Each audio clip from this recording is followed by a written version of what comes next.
Hello everybody and welcome to Let's Play King's Quest. Now, King's Quest is a game with a lot of history. It was sort of the original adventure game in the sense that we know them nowadays. There were some that existed beforehand that were text-based and even a few vector-based. But this was the first sprite-based adventure game, released in the 80s. And it's one of the games that I grew up with as a child. And it means a lot to me. And in the last year, they've made not a remake, but sort of a game that fills in the blanks. So, today, we are going to play that game. Now, first we're going to change our save slot. Boop. To slot 3. Because we're starting anew.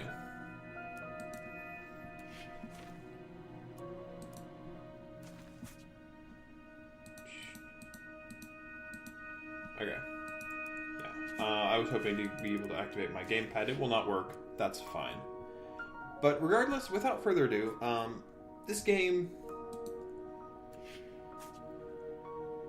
is a several chapter game that follows the course of Graham's life and fills in the spots between the original King's Quest game. Chapter 1 being a prelude to the first King's Quest game. And if you're not familiar with the King's Quest games, don't worry, I will, as we go from chapter to chapter, I will fill you in on what has happened to the King's Quest series, but for the most part, the game does a good job of alluding to a lot of it without making you need to know a lot of it.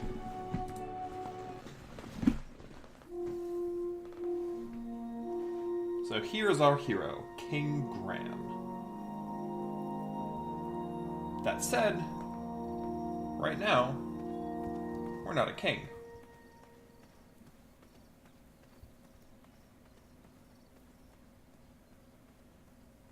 We're just some kid.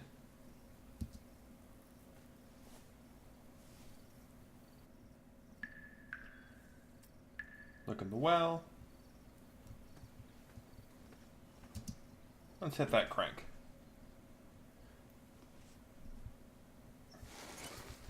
Now, much like the original King's Quest games, this is an adventure game.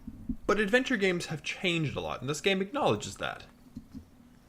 And so, this game, likewise, has adapted.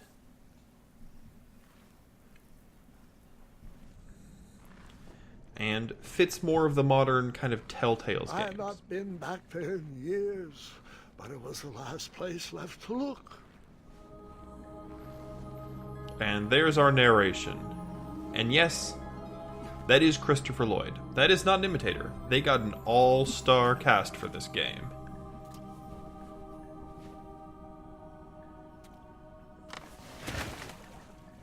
There we go.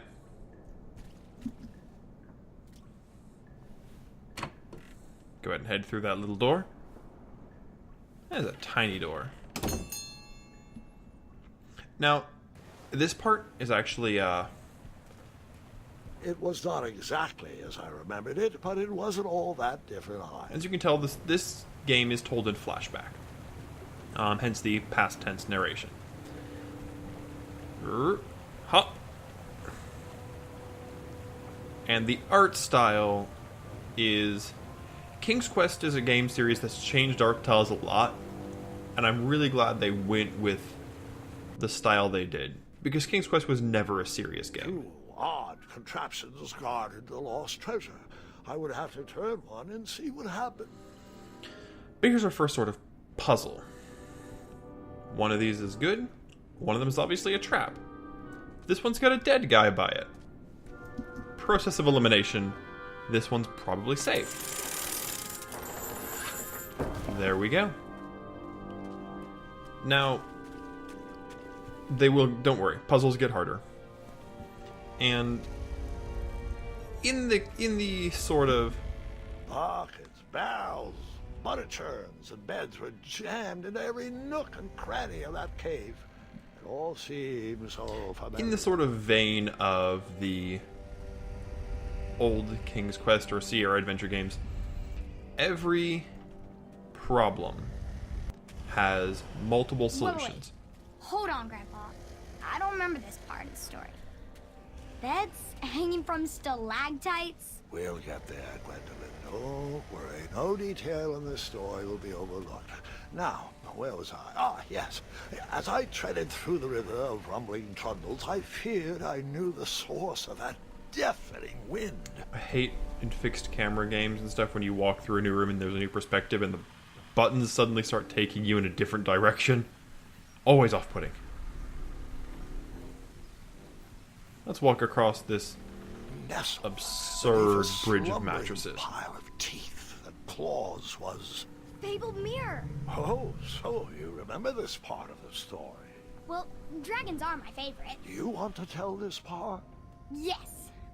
King Edward sent me, the greatest knight in all of Daventry, on a quest to return his stolen mirror. A gigantic, hulking beast of a dragon was the last thing in my way to... My way to add a shinier hat to my collection. I would like to point out that that rope was held up by an arrow with purple feathers. That will be relevant later. They put a lot of little details into this. And for those of you who don't know the first King's Quest game, this is actually the end of the first King's Quest game, where Graham, to become king, is retrieving the 3 treasures of Daventry, the fabled mirror, which will warn Daventry of all harm, being one of them. Missing a handle. Someone tampered with it, creating some silly conundrum. Also, I like the fact that they kind of play light with the fact that a lot of these puzzles are contrived and silly. They don't hide from it. Here we go. Well, there's a bell. This is clearly a trap. What would Graham do? Something dumb.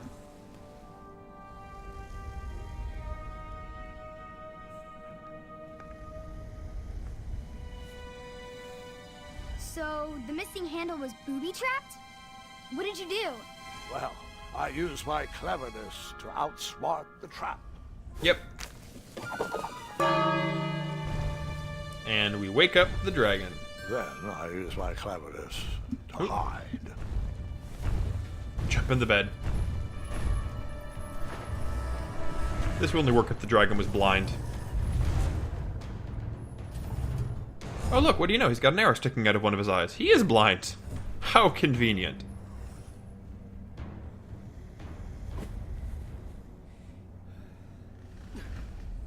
Luckily, that half-blinded beast never noticed me in bed. A dragon's eye must be really hard to pierce with an arrow.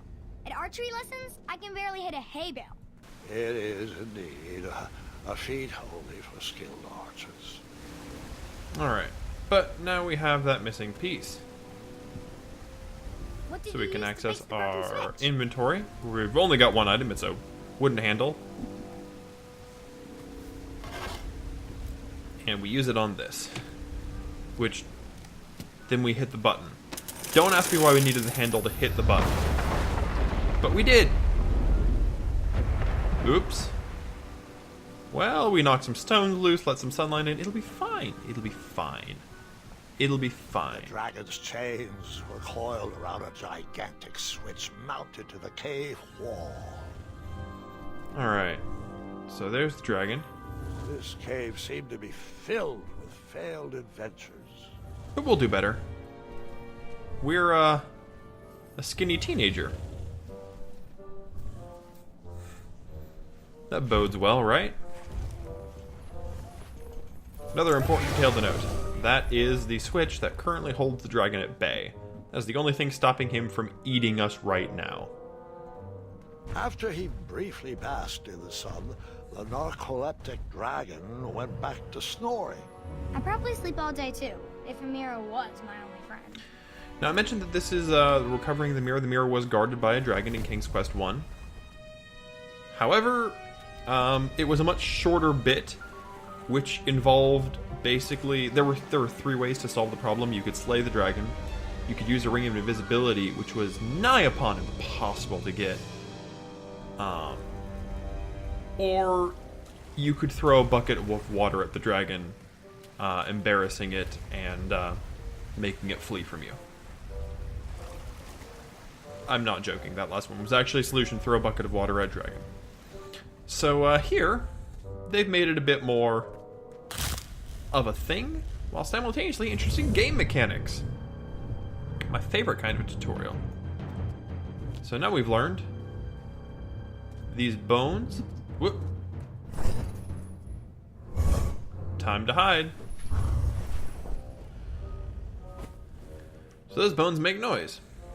We don't want to wake up the dragon, so we're going to avoid them, which is much easier with the gamepad.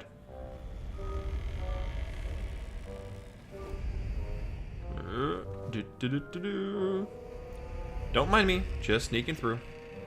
Everything's fine. Ah! Oh look! The thing that made the noise was also a convenient place to hide.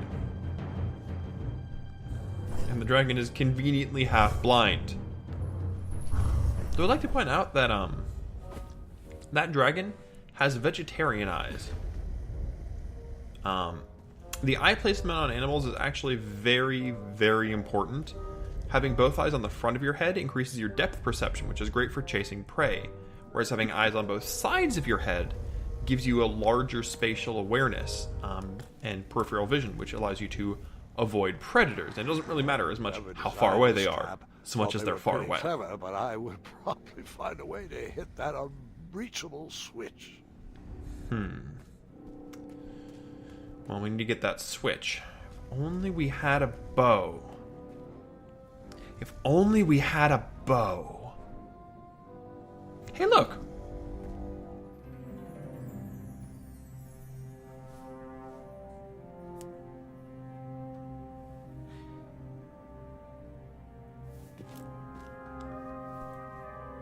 And, excuse me. I'm not done with that. There we go. I mean, the bow's made out of bones. What's the difference? Pew!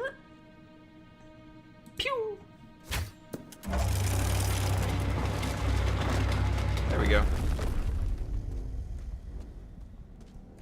And now we can get across this bridge, which is likewise made of mattresses. Because that's what you make bridges out of, right? That's a soft material. Easy on the feet, definitely. And this is really a reassuring bridge. I'm sure when we have to run back across it fleeing in terror, it won't fall apart completely at all. The mirror called out to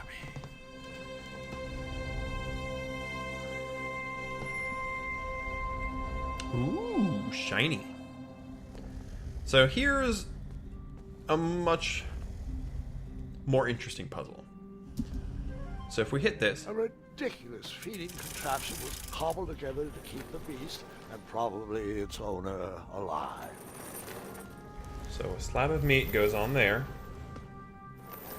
and then is deposited down there. And then if we ring the bell...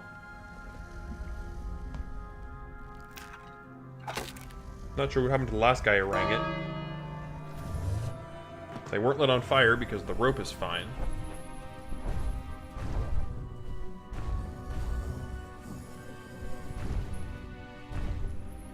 Nom, nom, nom, nom, nom. Now the problem is, he's still over by the mirror. So that doesn't help us. What happens if we hit the switch again?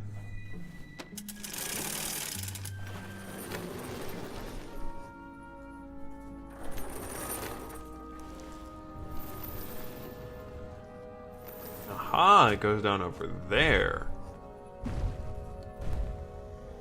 So if we ring the bell now...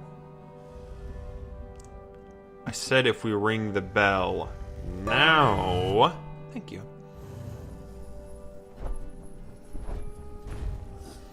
He'll amble his way over here. Which means that he's not by that mirror. Now, getting down there's a little awkward. But if you recall, This slab of meat is deposited right by the dragon's bed.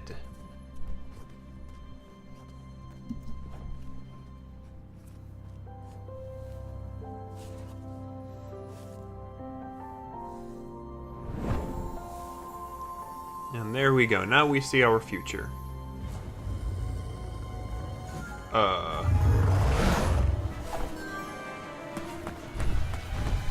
And they've even got the same ding-a-ling noise from the original adventure games, which I think is great. Alright. And now we bolt. Let me guess. You escaped with only a flesh wound.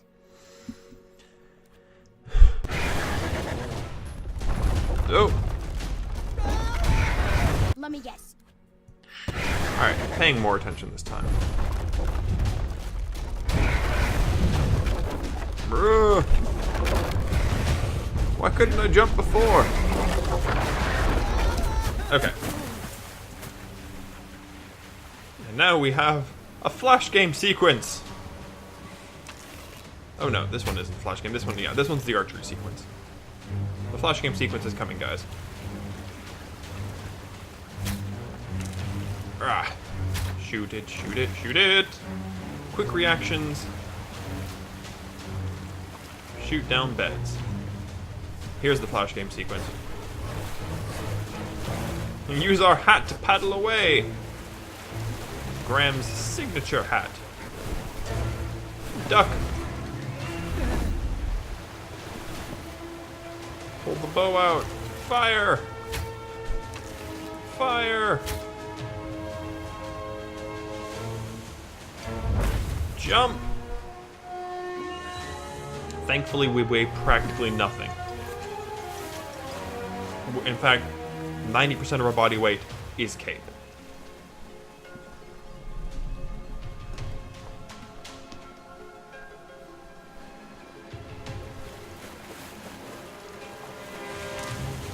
Shoot it down. Rush down the river. We can't hurt the dragon with our bow, but we can certainly drop a mattress on his head.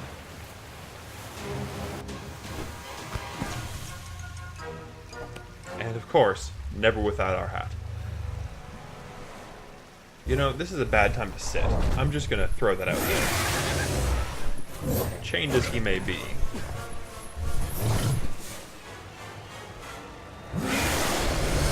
Yep. And now for the avoid falling objects part of the game. Now, as odd as it may seem to have like little action sequences in an adventure game, Sierra games added a lot of action sequences in, especially the Space Quest games. And they were usually bad, so I'm glad to see good action sequences in a game. With a magic mirror safely in my possession, I dreamt of a Daventry I would be rewarded with, and the kingdom it could become.